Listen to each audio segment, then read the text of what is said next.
Hello student. तो आज सामाजिक विज्ञान में हम भूगोल का चौथा अध्याय जलवायु के बारे में पढ़ेंगे। जो चौथा, इससे पहले अफवाह के बारे में हम पढ़ चुके हैं, उससे पहले स्थलाकृतियों के बारे में पढ़ चुके हैं। देखिए, ये जो चैप्टर है जलवायु। अब जलवायु क्या होता है, जलवायु किसे कहते हैं? तो किसी विस्तृत भूखंड में पाए जाने वाले किसी विस्तृत भूखंड में लंबे समय तक, यानी कि दीर्घकालीन, किसी विस्तृत भूखंड में लंबे समय तक पाए जाने वाले वायुमंडलीय दशाओं को क्या कहते हैं, या मौसमी दशाओं को क्या कहते हैं? जलवायु कहते हैं। किसी विस्तृत भूखंड में दीर्घकालीन वायुमंडलीय दशाओं को क्या कहा जाता है? जलवायु। यानी कि जो क्षेत्र बड़ा हो और लंबे समय तक वो जो वातावरण हो, वायुमंडलीय दशा हो, मौसमी दशा हो, एक प्रकार का रहे, तो उसी को क्या कहा जाता है? जलवायु कहा जाता है। तो परिभाषा इसका है कि किसी विस्तृत भूखंड में पाए जाने वाली दीर्घकालीन वायुमंडलीय दशाओं को ही जलवायु कहते हैं। और जो समय इसका वो कम से कम 30 वर्ष से अधिक होना चाहिए। ये नहीं कि 2 महीने, 4 महीने, 6 महीने, उसे जलवायु नहीं कहेंगे। जो जलवायु का क्षेत्र होता है तो विस्तृत क्षेत्र में फैला होता है, और जो समय होता है वो बहुत ज्यादा होता है, 30 साल, 40 साल या 50 साल तक हो सकता है। तो वो जलवायु होता है। जलवायु इतनी जल्दी चेंज नहीं होता है। जबकि मौसम और जलवायु में थोड़ा सा अंतर है, ये एक दूसरे के उलट है। मौसम क्या होता है कि वो एक क्षेत्र में, ये जो जलवायु होता है वो विस्तृत भूखंड में, जबकि मौसम जो होता है वो एक क्षेत्र में अल्प समय के लिए क्या होता है? वायुमंडलीय दशाओं को मौसम कहता है। यानी कि एक क्षेत्र में अल्पकालीन वायुमंडलीय दशाओं को क्या कहते हैं? मौसम कहते हैं। जैसे कि मौसम यहाँ पे अपने क्षेत्र में देख लो, मौसम हमेशा बदलता रहता है। आज गर्मी है, सुबह वर्षा होगी, शाम को ठंड हो जाएगा। तो इस तरह से ये होता है मौसम, यानी कि जो हमेशा बदलता रहता है। तो पिछले 2 अध्यायों में हम क्या पढ़ चुके हैं? पिछले 2 अध्यायों में हम अपने देश की स्थलाकृतियों एवं अफवाहों के बारे में पढ़ चुके हैं। अब क्या, किसी क्षेत्र के, देखिए, किसी भी क्षेत्र के प्राकृतिक पर्यावरण को समझने के लिए जो 3 तत्व होते हैं, कौन कौन? स्थलाकृति, अपवाह और जलवायु। उसमें से 2 तत्वों के बारे में हम पढ़ चुके हैं, स्थलाकृतियों के बारे में पढ़ चुके हैं और अपवाहों के बारे में पढ़ चुके हैं। अब इस चैप्टर में, जलवायु वाले चैप्टर में, हम वायुमंडलीय दशाओं के बारे में, वायुमंडलीय अवस्थाओं के बारे में पढ़ेंगे, यानी कि जलवायु के बारे में पढ़ेंगे। देखिए सर्दी में देखते हैं कि सर्दी दिसंबर में क्यों पड़ती है, दिसंबर या जनवरी में सर्दी क्यों पड़ती है, ठंड क्यों ज्यादा लगता है। इसी तरह से मई में गर्मी क्यों होती है, मार्च मई में गर्मी क्यों होती है, या जून जुलाई में वर्षा ऋतु स्टार्ट क्यों होती है। ये सभी के जो कारण हैं वो जलवायु पे निर्भर करते थे। इस अध्याय में हम इन सभी जलवायु और मौसमों के बारे में, ऋतुओं के बारे में पढ़ेंगे। देखिए, एक विशाल क्षेत्र में, जलवायु की एक और परिभाषा ऐसे होगी कि एक विशाल क्षेत्र में लंबे समयावधि में मौसम की अवस्थाओं और विविधताओं का योग ही क्या कहलाता है? जलवायु कहलाता है। एक विशाल क्षेत्र में लंबे समयावधि में मौसम की अवस्थाओं और विविधताओं का योग ही क्या कहलाता है? जलवायु कहलाता है। जबकि मौसम एक विशेष समय में एक क्षेत्र की वायुमंडल की अवस्था को बताता है। मौसम क्या करता है? मौसम एक समय में एक क्षेत्र की वायुमंडल की अवस्थाओं के बारे में बताता है। तो देखिए, अब जो मौसम और जलवायु होता है उसके जो तत्व होते हैं लगभग एक समान होते हैं। चाहे हम कह रहे हैं आर्द्रता, तापमान, दाब, वायुमंडलीय दाब, वर्षण, ये सब जो होते हैं, आर्द्रता, तापमान, वायुमंडलीय दाब, ये जलवायु के और मौसम के एक समान होते हैं। अब मौसम जो होता है वो हम खुद देखते हैं कि मौसम अचानक से बदलता रहता है। कि मौसम ये नहीं कह सकते कि एक निश्चित समय तक स्थिर रहेगा। मौसम जो होता है वो हमेशा बदलता रहता है, लेकिन कुछ सप्ताह, वायुमंडलीय जो अवस्था होती है वो कुछ सप्ताहों, महीनों तक रहती है। मौसम जो होता है वो हमेशा बदलता रहता है, एक दिन में कई बार बदलेगा, लेकिन जो वायुमंडलीय अवस्था होती है वो सप्ताहों, महीनों तक एक समान रहती है। देखिए, जैसे कि अभी गर्म है, अचानक ठंड हो जाएगा, हवा कभी चल रही है, कभी शांत हो जाएगी, कभी बादल है, कभी बादल नहीं रहेंगे, कभी शुष्क है, मौसम शुष्क है, कभी सुहावना हो जाएगा या गर्मी हो जाएगी। तो ये जो होते हैं मौसम, वो हमेशा क्या होते हैं, प्रतिफल हमेशा बदलते रहते हैं। अब जो साल को वायुमंडलीय अवस्था के आधार पे ऋतुओं में बांटा गया है। जो साल है, जो एक साल 12 महीना होता है, उसको वायुमंडलीय अवस्था के अनुसार गर्मी, सर्दी, वर्षा, इस तरह से क्या किया गया, बांट दिया गया। जो वर्ष है, साल को जो 12 महीना होता है, उसको वायुमंडलीय अवस्था के अनुसार सर्दी, गर्मी, वर्षा के रूप में बदल दिया गया, यानी कि बांट दिया गया है। देखिए, अब जो संसार की जलवायु है, अब संसार की जलवायु को कई प्रदेशों में बांटा गया है, कई क्षेत्रों में बांटा गया है। देखिए, भारत की जलवायु कैसी है? भारत की जलवायु है मानसूनी जलवायु।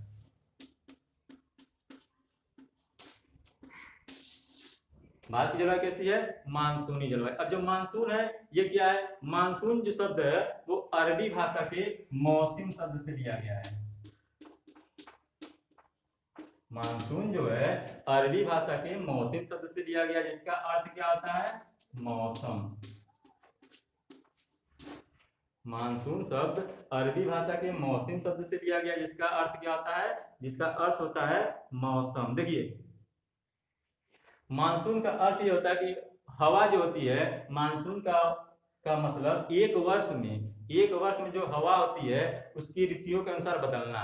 जो हवाएं होती हैं एक वर्ष में ऋतुओं के अनुसार जो बदलती हैं, वही क्या होता है? मौसम का अर्थ होता है। अब जो भारत में जलवायु है, मानसूनी जलवायु है, और ये मानसूनी जलवायु भारत के अलावा दक्षिण और दक्षिण पूर्व की एशिया में, यानी कि भारत में तो मानसूनी जलवायु पाई जाती है, इसके साथ साथ दक्षिण एशिया में और दक्षिण पूर्व एशिया में भी मानसूनी जलवायु पाई जाती है। अब हम तापमान और वर्षा के आधार पे भारत की जलवायु में, यानी कि भारत के मौसम में जो विभिन्नताएं पाई जाती है, भारत का मौसम पूरे भारत में एक तरह का नहीं रहता है। तो हम वर्षा और तापमान के आधार पर जानने की कोशिश करेंगे कि किस तरह से भारत का मौसम जो है पूरे भारत में वो विभिन्न होता है, यानी कि डिफरेंस होता है, उन मौसमों में अंतर पाया जाता है। तो अगर हम सबसे पहले तापमान की बात करें, तो अगर हम तापमान की बात करेंगे तो देखिए, जो तापमान होता है राजस्थान और उसके कुछ भागों में, तापमान जो भारत का होता है गर्मी के मौसम में, वो 50 डिग्री सेल्सियस के पास होता है। कितना होता है? 50 डिग्री सेल्सियस तक पहुंच जाता है। जबकि वही जम्मू कश्मीर का जो पहलगाम है, उस समय जो वहां का जो मौसम होता है, वहां का जो रात का मौसम होता है, वो कितना होता है? 20 डिग्री सेल्सियस। यहाँ पे जब राजस्थान के कुछ भागों में तापमान गर्मी में कितना पहुंच जाता है? 50 डिग्री सेल्सियस पहुंच जाता है, जबकि यहाँ पे 20 डिग्री सेल्सियस पहुंच जाता है। कहाँ पे? पहलगाम में, जम्मू कश्मीर में। इसके साथ साथ जम्मू कश्मीर का जो द्रास है, सर्दियों में क्या होता है? सर्दियों में जम्मू कश्मीर के द्रास में जो तापमान होता है वो -45 डिग्री पहुंच जाता है। और जबकि तिरुवनंतपुरम में, जो केरल की राजधानी तिरुवनंतपुरम है, वहां पे जो मौसम कितना होता है? तापमान कितना पहुंच जाता है? 22 डिग्री सेल्सियस। गर्मी में राजस्थान के दिनों में 50 डिग्री सेल्सियस पहुंच जाता है, वहीं गर्मियों में ही जम्मू कश्मीर के पहलगाम में 20 डिग्री सेल्सियस होता है तापमान। वहीं सर्दी की बात करें, ठंड के मौसम में जो जम्मू कश्मीर का द्रास है, वहां पे -45 डिग्री पहुंच जाता है, यानी कि 0 से नीचे। जबकि उसी टाइम पे, उसी अवधि में, दिसंबर जनवरी में ही जो तिरुवनंतपुरम है, वहां पे जो तापमान होता है वो 22 डिग्री सेल्सियस होता है। तो ये जो होता है तापमान में कितना अंतर पाया जाता है, ये हम देख सकते हैं। कहीं का तापमान 50 डिग्री है, कहीं का 20 डिग्री, कहीं का -45 से कहीं का 22 डिग्री। इसी तरह से हम अगर वर्षा के बारे में जानने की कोशिश करें, तो देखिए, वर्षा में भी विभिन्नताएं पाई जाती हैं।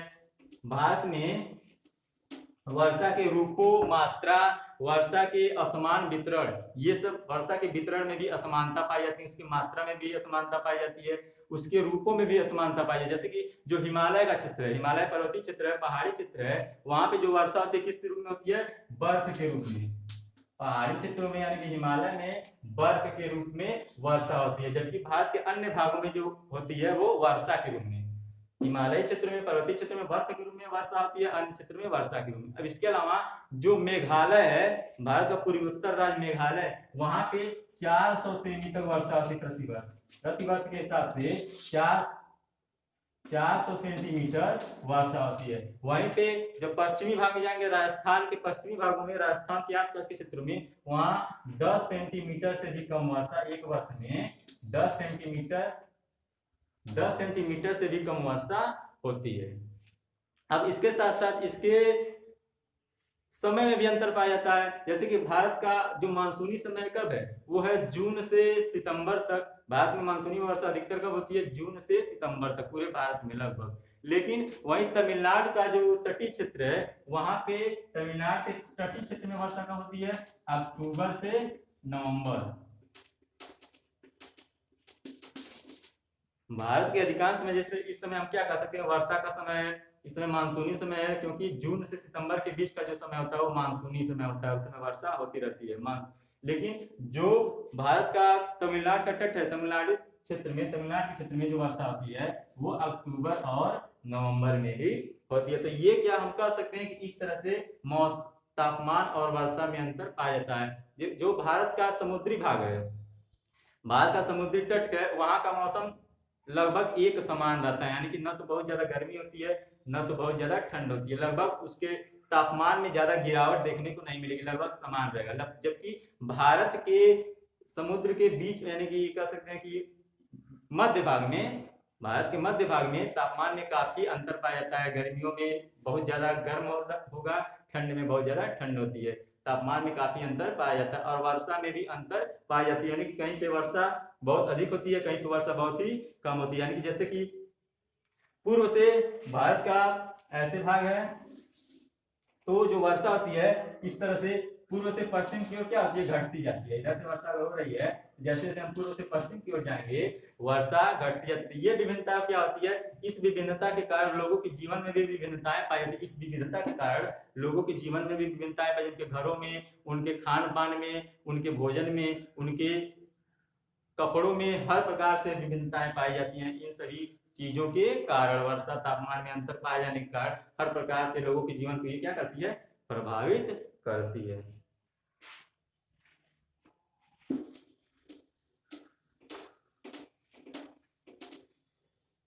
तो ये था भारत में मौसम में डिफरेंस, यानी कि भारत के जो मौसम में मुख्य तापमान और वर्षा के बारे में जाने, किस तरह से तापमान में भी काफी अंतर पाया जाता है और वर्षा में भी अंतर पाया जाता है। उसकी मात्रा में, उसके रूप में, उसके वितरण में असमानताएं पाई जाती हैं। अब अगला पॉइंट क्या है? जलवायवीय नियंत्रण। अगला जो पॉइंट है, जलवायवीय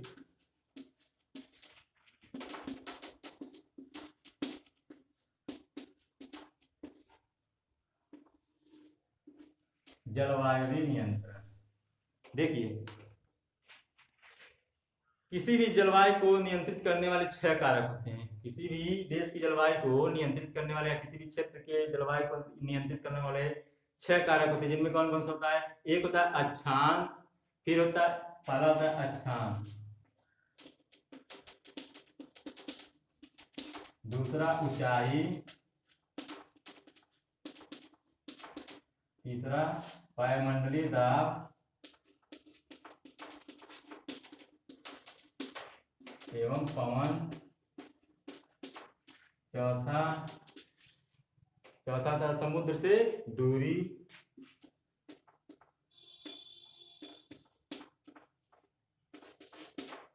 पांचवा महासागरीय धाराएं,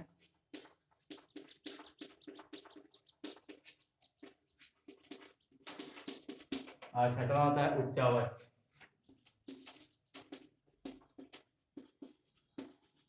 किसी भी देश की जलवायु को नियंत्रित करने वाले 6 मुख्य कारक होते हैं। कौन कौन? अक्षांश, ऊंचाई से तुंगता कहा जाता है, वायुमंडलीय दाब एवं पवन, फिर समुद्र से दूरी, पांचवा महासागरीय धाराएं, और छठा क्या होता है? उच्चावच।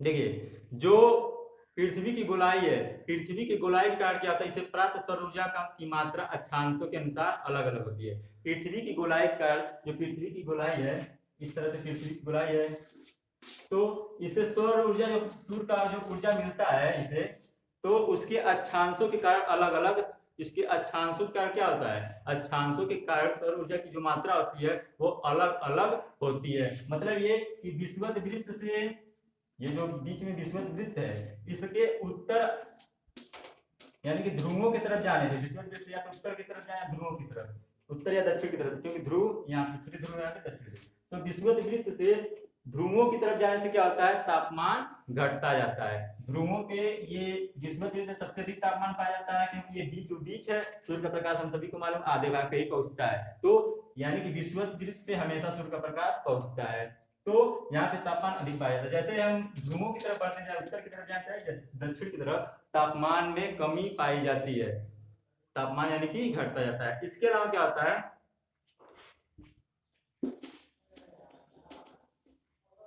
तो ये किसी स्थान से यानी कि किसी क्षेत्र से, समुद्र क्या कहते हैं, पृथ्वी के सतह से जब हम ऊंचाई की तरफ जाते हैं, पृथ्वी की सतह से जब हम ऊंचाई की तरफ जाते हैं तो क्या होता है, तापमान घटता जाता है। पृथ्वी की सतह से जब ऊंचाई की तरफ जाएंगे तो क्या होता है, वायुमंडल का सघनता कम होती जाती है, जब वायुमंडल की सघनता कम हो जाएगी तो तापमान घटता जाता है। तो पृथ्वी की जब सतह से ऊपर की तरफ जाएंगे तो वायुमंडलीय सघनता कम होगी और तापमान घटता जाएगा। इसीलिए क्या होता है कि जब पहाड़ी क्षेत्रों में हम जाते हैं, पहाड़ी क्षेत्रों का मौसम जो होता है गर्मियों में भी ठंडा बना रहता है।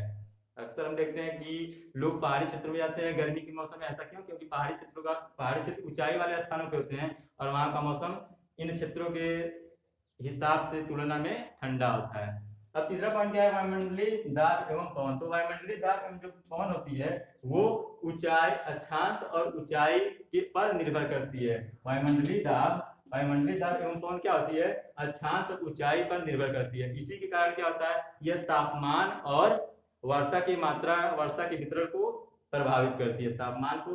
और इसी कारण, क्योंकि जो वायुमंडलीय दाब एवं पवन है वो अक्षांश ऊंचाई पर निर्भर करती है और इसी की वजह से ये क्या करती है, तापमान और वर्षा को प्रभावित करती है, तापमान और वर्षा के वितरण को प्रभावित करती है। अगला समुद्र से दूरी। समुद्र से दूरी से क्या होता है, समुद्र के दूरी से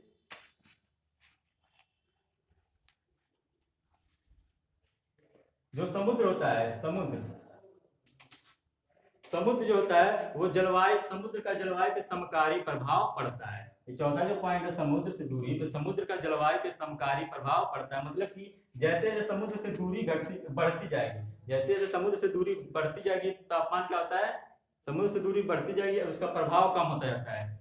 ये जलवायु को प्रभावित करता है समुद्र, और जैसे जैसे इसका समकारी प्रभाव पड़ता है, जैसे जैसे समुद्र से दूरी बढ़ती जाएगी प्रभाव कम होता जाता है। इसी कारण क्या होता है कि गर्मियों में अधिक गर्मी और ठंड में अधिक, इन क्षेत्रों में क्या होता है, गर्मियों में अधिक गर्मी और ठंड में अधिक ठंड पड़ती है। और इसे हम क्या कहते हैं, इसे विषम मौसमी अवस्था के नाम से जाना जाता है। इसे क्या कहता है, विषम मौसमी अवस्था के नाम से जाना जाता है। मतलब ये कि गर्मी में अधिक गर्मी पड़ेगी और सर्दी में अधिक सर्दी पड़ती है। अगला पॉइंट है महासागरीय धाराएं। महासागरीय धाराएं क्या करती हैं, महासागरीय जो धाराएं होती हैं समुद्र की ओर चलने वाली हवाएं, जो समुद्र से तट की ओर जो हवाएं चलती हैं, महासागरीय धाराएं समुद्र से तट की ओर चलने वाली हवाओं और उसके जलवायु को प्रभावित करती है। महासागरीय धाराएं क्या करती हैं, समुद्र से तट की ओर चलने वाली हवाएं और उसके तट के जलवायु को प्रभावित करती है। जैसे कि उदाहरण के रूप में हम कह सकते हैं कि जैसे कोई हवा चल रही है, ठंड या गर्म हवा चल रही है, ठंड या गर्म हवा किधर चल रही है, समुद्र से स्थल की ओर चल रही है। अगर वह हवा ठंड है या गर्म है, अगर वो हवा ठंड है तो इस तट का जो वातावरण हो जाएगा वो ठंडा हो जाएगा।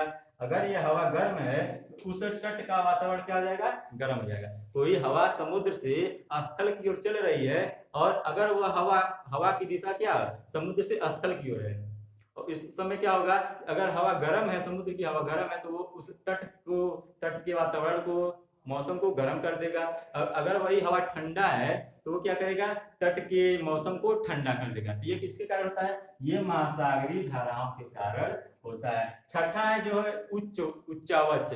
अब उच्चावच क्या करता है, किसी स्थान की जलवायु को निर्धारित करने में उच्चावच भी एक महत्वपूर्ण स्थान, उच्चावच का भी एक महत्वपूर्ण स्थान होता है। किसी भी स्थान की जलवायु को प्रभावित करने के लिए उच्चावच क्या होता है, एक महत्वपूर्ण इसका स्थान होता है। देखिए उच्चावच का क्या करते हैं, गर्म या ठंडी हवाओं को ये क्या करते हैं, पहाड़ क्या करते हैं, जो पहाड़ ऊंचे ऊंचे पहाड़ होते हैं ऐसे, ये गर्म या ठंडी हवाओं को क्या करते हैं, रोक देते हैं, अवरोधित करते हैं।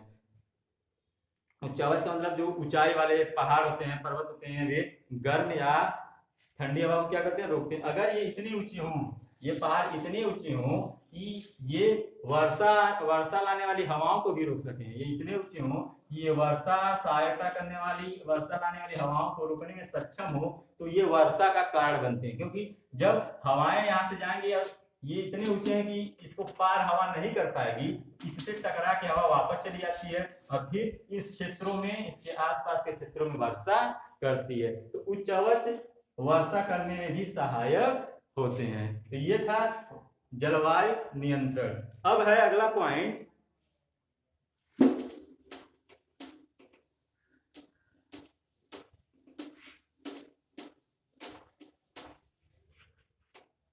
भारत की जलवायु को प्रभावित करने वाले कारक।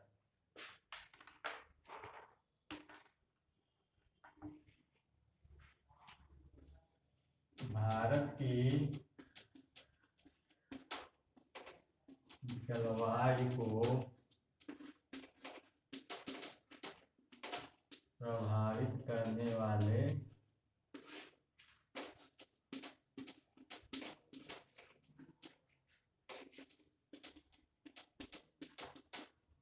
कारक। देखिए भारत की जलवायु को प्रभावित करने वाले कारक में पहला है अक्षांश।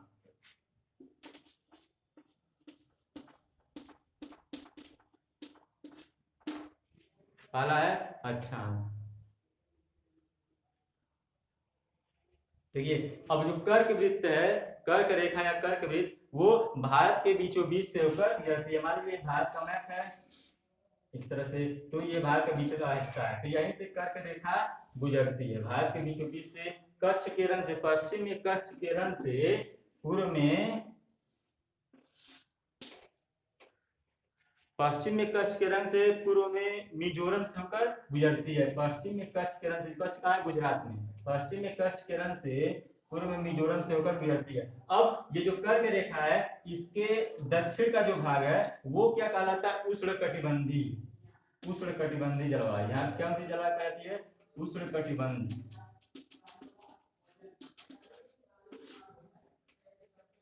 क्योंकि ये कर्क रेखा के दक्षिण में है, यहाँ का तापमान ज्यादा गर्म होता है। और इसके उत्तर का जो भाग है, अक्षांश, ये जो कर्क रेखा है, इसके उत्तर का हिस्सा जो है वो उपोष्णकटिबंध में आता है।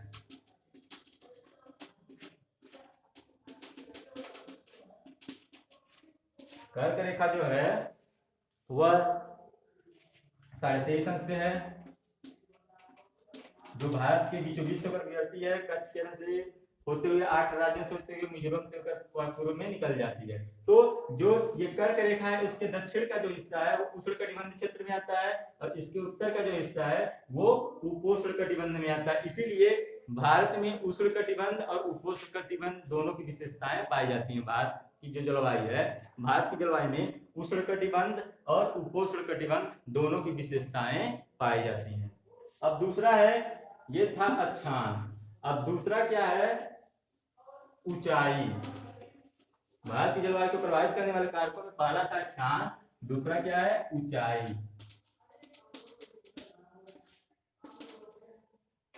देखिए हिमालय जो है, भारत के उत्तर में हिमालय पर्वत स्थित है, जिसका जो औसत ऊंचाई कितना है, 6000 मीटर। भारत के उत्तर में जो हिमालय पर्वत है उसका औसत ऊंचाई कितना है, 6000 मीटर। वही भारतीय जो तट है, यानी कि भारतीय क्या कहते हैं, भारत का तटीय क्षेत्र वो काफी विशाल है। हिमालय जो है भारत के उत्तर में स्थित है और ये कितना है 6000 मीटर, इसका लगभग औसत कितना है 6000 मीटर है। वहीं भारत का जो तट है वो काफी विशाल है और उसका जो ऊंचाई है वो कितना है 30 मीटर। अब हिमालय क्योंकि ऊंचा है और ये क्या करता है, मध्य एशिया से आने वाली, देखिए ये हिमालय इस तरह से है और ये भारत के उत्तर में, ये भारत है, भारत के उत्तर में स्थित है, इसके पूर्व क्या है, इसके मध्य एशिया, बीच इसके उत्तर में मध्य एशिया है। तो हिमालय क्या करता है, मध्य एशिया से आने वाली ठंडी हवाओं को रोकता है। हिमालय हवाओं को रोक देता है, मध्य एशिया से आने वाली ठंडी हवाओं को रोक देता है, जो भारतीय उपमहाद्वीप में प्रवेश नहीं कर पाती है। मध्य एशिया से जो हवाएं, ठंडी हवाएं आती हैं वो हिमालय से टकरा के वापस चली जाती है, वो इस उपमहाद्वीप में, भारतीय उपमहाद्वीप में प्रवेश नहीं कर पाती। इसलिए क्या होता है कि मध्य एशिया की तुलना में उपमहाद्वीप, भारतीय उपमहाद्वीप का मौसम उतना ठंडा नहीं होता है। जितना ठंडा मध्य एशिया का मौसम होता है उतना भारतीय उपमहाद्वीप का मौसम नहीं होता। क्यों? क्योंकि मध्य एशिया से आने वाली ठंडी हवाओं को ये क्या करता है, हिमालय पर्वत रोक देता है, इसलिए मध्य एशिया का मौसम ठंडा होता है। उसके तुलना में भारतीय उपमहाद्वीप का मौसम कैसा होता है, उतना ठंडा नहीं होता है। तो ये थी ऊंचाई। अब अगला पॉइंट है वायुदाब और पवन।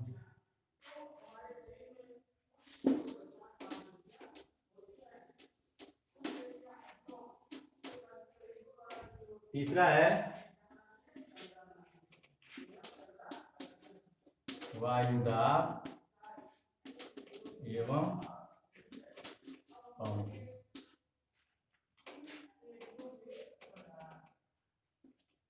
देखिए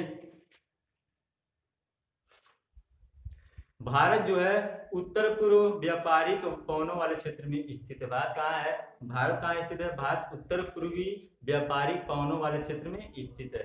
ये जो होता है इस समय क्या होता है, जो हवाएं होती हैं इस क्षेत्र में, हवाएं दक्षिण की तरफ बहती हैं और दक्षिण की तरफ बहती हैं और कोरियालिस बल के कारण क्या होता है, कोरियालिस बल के कारण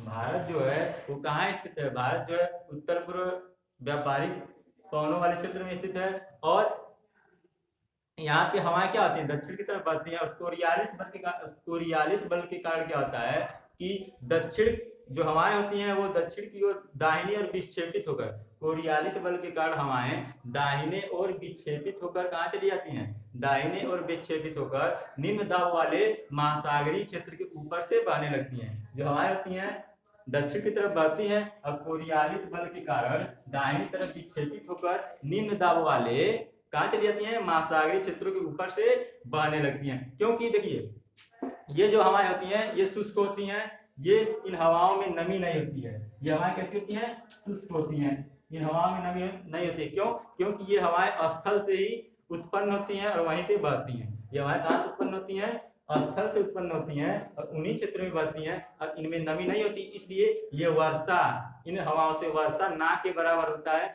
या नहीं होता। इन हवाओं से हम ये कह सकते हैं कि वर्षा होता ही नहीं है। अब फिर क्या होता है, जो शीत ऋतु में हिमालय के उत्तर में उच्च दाब होता है। शीत ऋतु में क्या होता है, हिमालय के उत्तर में उच्च दाब होता है और हवाएं शुष्क और ठंडी हवाएं क्या करती हैं, शुष्क और ठंडी हवाएं ऐसे, मान लीजिए ये हिमालय है तो हवाएं यहाँ पे होती हैं और इन हवाओं में क्या होता है, उच्च वायुदाब, उच्च दाब होता है, उच्च वायुदाब। इन हवाओं में उच्च वायुदाब, ये ठंडी और शुष्क हवाएं क्या करती हैं, निम्न दाब वाले, ये हवाएं ठंडी और शुष्क जो हवाएं होती हैं निम्न दाब वाले क्षेत्र में बहती हैं, यानी कि निम्न दाब वाले महासागरीय क्षेत्रों की तरफ बहती हैं। किस मौसम में, ठंड के मौसम में। ठंड के मौसम में ये हवाएं हिमालय की तरफ, हिमालय से दक्षिण में निम्न दाब कहाँ पे होता है, समुद्री तटों के ऊपर निम्न दाब होता है तो वहां उस तरफ बहती है। उत्तर से उच्च वायुदाब वाले क्षेत्र से महासागरीय निम्न वायुदाब वाले क्षेत्रों में ये हवाएं क्या करती हैं, बहती हैं। अब फिर गर्मी में क्या होता है, गर्मी में ठीक इसका हवाएं जो होती हैं उनका जो स्थिति होता है वो एकदम उल्टा रहता है। हवाओं की जो स्थिति होती है, हवाओं की दिशा परिवर्तित हो जाती है। गर्मी में क्या होता है कि हवाएं वायु दक्षिण में हिंद महासागर से ऐसे, मान लीजिए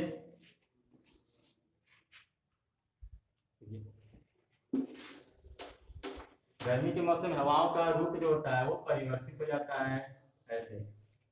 ये हवाएं जो होती हैं दक्षिण में हिंद महासागर से, ये हवाएं दक्षिण में हिंद महासागर से दक्षिण पूर्व की ओर, दक्षिण में हिंद महासागर से दक्षिण पूर्व की ओर बहती हुई ऐसे।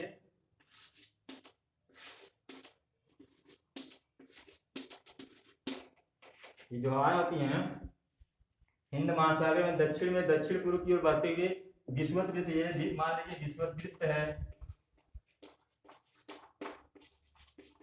तो विषुवत वृत्त को पार करते हुए ये हवाएं क्या होती हैं, ये हवाएं दक्षिण की तरफ बढ़ते हुए विषुवत वृत्त को पार करते हुए हवाएं दाहिनी तरफ मुड़ जाती हैं। ये हवाएं किधर मुड़ती हैं, दाहिनी तरफ मुड़कर ये निम्न वायुदाब वाले क्षेत्रों में उपमहाद्वीप में क्या करती हैं, प्रवेश करती हैं। ये निम्न वायुदाब वाला क्षेत्र बन जाता है और ये उपमहाद्वीप में प्रवेश करती हैं और फिर इन्हीं हवा को क्या कहा जाता है, दक्षिण पश्चिमी हवाएं भी कहा जाता है। ये कब होती हैं, गर्मी के मौसम में ये हवाएं दक्षिण की तरफ से हिंद महासागर में उत्पन्न होती हैं और उत्तर पूर्व की ओर बढ़ते हुए, ये दक्षिण से उत्तर पूर्व की ओर बढ़ते हुए विषुवत वृत्त को पार करते हुए ये हवाएं क्या करती हैं, दाहिनी तरफ मुड़ जाती हैं और भारतीय उपमहाद्वीप में प्रवेश करती हैं। इन्हीं हवाओं को क्या कहते हैं, पश्चिमी हवाएं का दक्षिण पश्चिमी हवाएं या दक्षिण पश्चिमी मानसून भी कहा जाता है। ये क्योंकि इन हवाओं में नमी ज्यादा होती है तो ये भारत के अधिकांश भागों में वर्षा करने में सहायक होती है। इन्हीं हवाओं का भारत के अधिकांश भागों में वर्षा होती है। अब इसमें का लास्ट है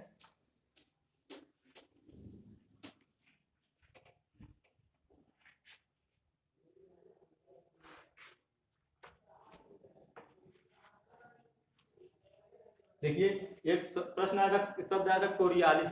कोरियालिस बल क्या होता है, कोरियालिस बल सूर्य के कारण उत्पन्न एक आभासी बल होता है। कोरियालिस बल एक सूर्य के पृथ्वी के घूर्णन के कारण, कोरियालिस बल पृथ्वी के घूर्णन के कारण उत्पन्न एक आभासी बल होता है, जिसके कारण क्या होता है कि उत्तरी अक्षांश में हवाएं दाहिनी तरफ और दक्षिण अक्षांश में हवाएं क्या होती हैं, बाएं तरफ बहती हैं। उत्तरी अक्षांश में हवाएं दाहिनी तरफ और दक्षिण अक्षांश में हवाएं क्या बाएं तरफ बहती हैं। इसे फेरेल का नियम भी कहा जाता है। इन्हीं हवाओं के इनके नियम के कारण से क्या कहता है, फेरेल का नियम।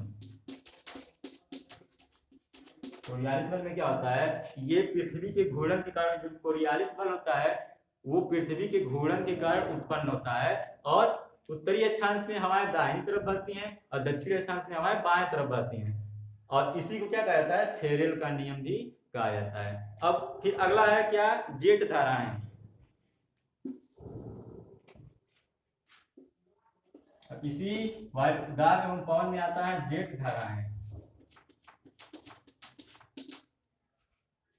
जो जेट धाराएं होती हैं वो जेट धाराएं 27 अंश से 30 अंश उत्तर अक्षांश के बीच होती हैं। जैसे ये भारत का मैप है ऐसे, तो ये मान लीजिए कर्क रेखा है और इसे मान लीजिए 30 अंश।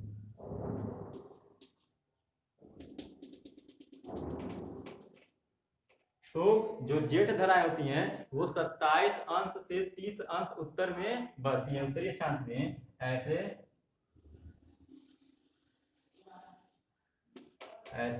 बढ़ती हैं। 27 अंश से 30 अंश उत्तर में ही बढ़ती हैं, यानी कि उत्तर में स्थित होती हैं। इन्हें क्या कहता है, इन्हें उपोष्णकटिबंधीय जेट धाराएं भी कहते हैं। इन्हें उपोष्णकटिबंधीय जेट धाराएं कहा जाता है। अब ये क्या होती हैं,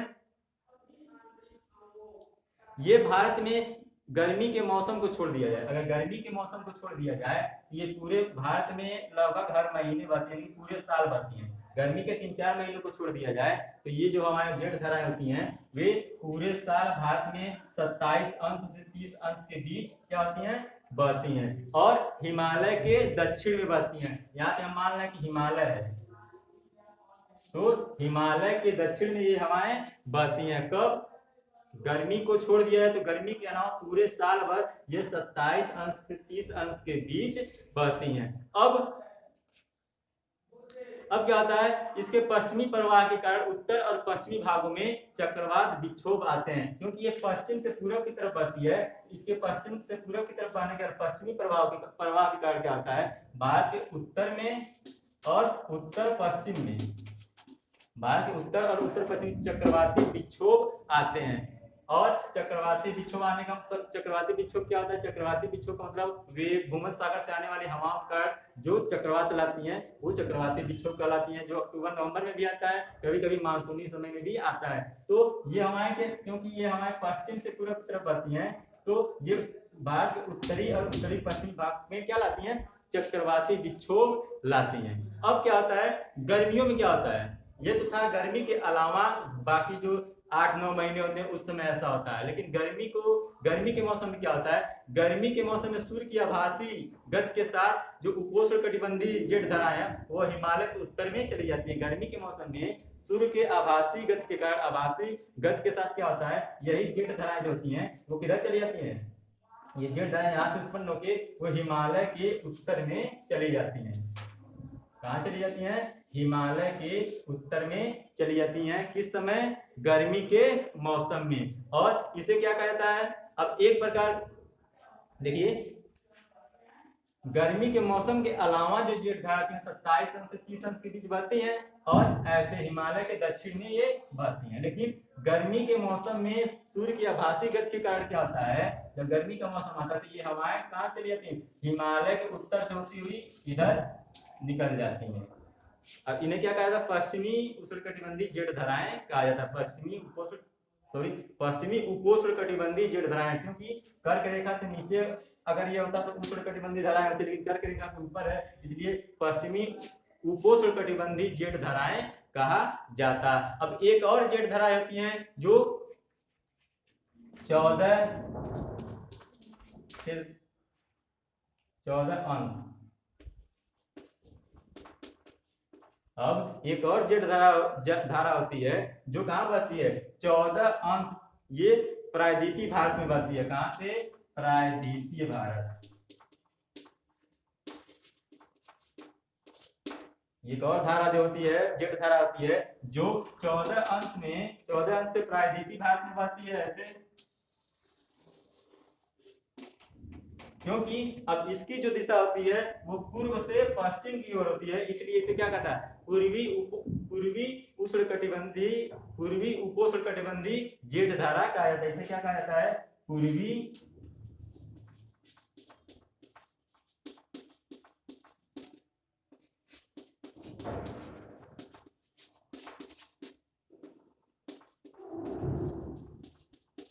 इसे क्या कहता है? क्योंकि ये पूर्व से पश्चिम की तरफ बहती है और वो भी कितने अंश पे? 14 अंश से बहती है, 14 अंश अक्षांश पे, इसलिए इसे क्या कहता है? पूर्वी उपोष्णकटिबंधीय जेट धाराएं कहा जाता है। अब जेट धारा क्या होती है? जेट धारा का मतलब क्या होता है? ये धाराएं अत्यधिक ऊंचाई पे बहती हैं और लगभग कितने? 12,000। ये जो हवाएं होती हैं 12,000, हाँ, ये जो हवाएं होती हैं कितनी ऊपर बहती हैं? लगभग 12,000 मीटर से ऊपर बहती हैं और इनका जो वेग होता है वो कितना होता है? 110 किमी प्रति घंटा से 110 किमी प्रति घंटा से 184 किमी प्रति घंटा के हिसाब से ये बढ़ती हैं। इन्हें जेट धाराएं कहा जाता है। ये जो धाराएं होती हैं जेट धाराएं, इनका जो ऊंचाई होता है वो 12,000 मीटर से ऊपर ये बढ़ती हैं और जो रफ्तार होता है 110 किमी प्रति घंटे से 184 किमी प्रति घंटा इनका रफ्तार होता है। और जो जेट धारा थी कई प्रकार की होती है, जिनमें मुख्य क्या है? पश्चिमी उपोष्णकटिबंधीय जेट धाराएं और पूर्वी उपोष्णकटिबंधीय जेट धाराएं। तो ये कहाँ बहती हैं? जो पश्चिमी है वो 27 अंश से 30 अंश के बीच बहती है और जो पूर्वी है, पूर्वी जेट धारा, पूर्वी उपोष्णकटिबंधीय जेट धारा वो कहाँ बहती है? प्रायद्वीपीय भाग में 14 अंश पे बहती है। और ये गर्मी के मौसम में हिमालय के दक्षिण में और गर्मी के मौसम में हिमालय के उत्तर में, और गर्मी को छोड़ दिया जाए तो इसके अलावा हिमालय की ये दक्षिण में बहती हैं। तो ये थी इतना भारत की जलवायु को प्रभावित करने वाले 3 धाराएं, जिसमें अक्षांश था, ऊंचाई और ये वायुदाब एवं पवन। आई होप आपको ये इतना समझ में आया होगा। चैप्टर में भी चैप्टर काफी लंबा है, इसके अगले भाग में हम पढ़ेंगे भारत की जो ऋतुएं हैं उसके बारे में, जो शीत ऋतु है, गर्मी ऋतु या वर्षा ऋतु या वर्षा का आगमन, उसको अगले वीडियो में पढ़ेंगे। तो आज के लिए इतना ही। Thank you.